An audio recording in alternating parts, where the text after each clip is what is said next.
relatable and understandable materials that will educate or improve your understanding of the topic of fitness. The title of this speech is Gym Monkey Dreams. The timing of the speech, Mr. Timer, is 5 to 7 minutes. Here she is, Justina Lee Stoltz, with her speech, Gym Monkey Dreams.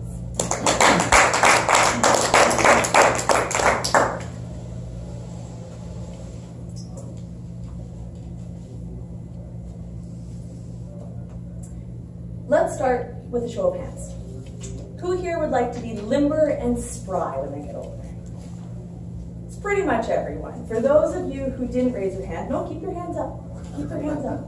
We're gonna start that journey right now. So take your hand up, bend it over, try and touch the center of your back. Take your other hand, bend it, try and touch your hands together. And now you just stay like that for the next 5 minutes and my feet. No, I'm just kidding, relax, guys. Hopefully you feel a little bit more limber. You can keep doing that, you'll feel more spry. Madam Toastmaster, fellow Toastmasters, I recently had a fitness revelation.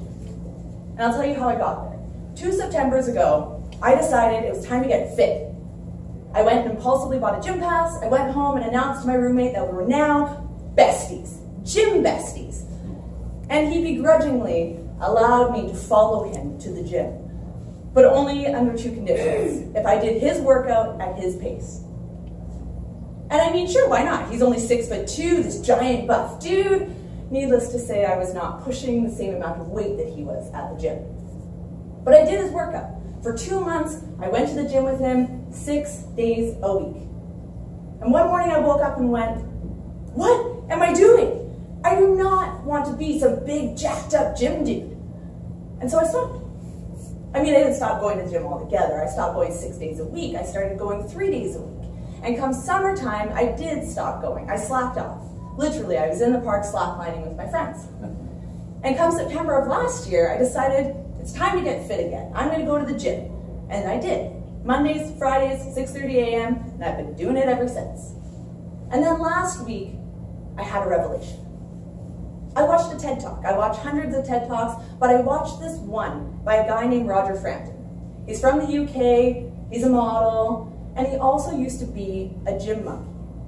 Until he went to a gymnastics center one day, and this 13-year-old girl handed it to him head over foot.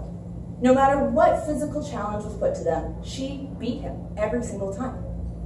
And he got to thinking, how is it possible that this beanpole with no visible muscles could be so much stronger than me?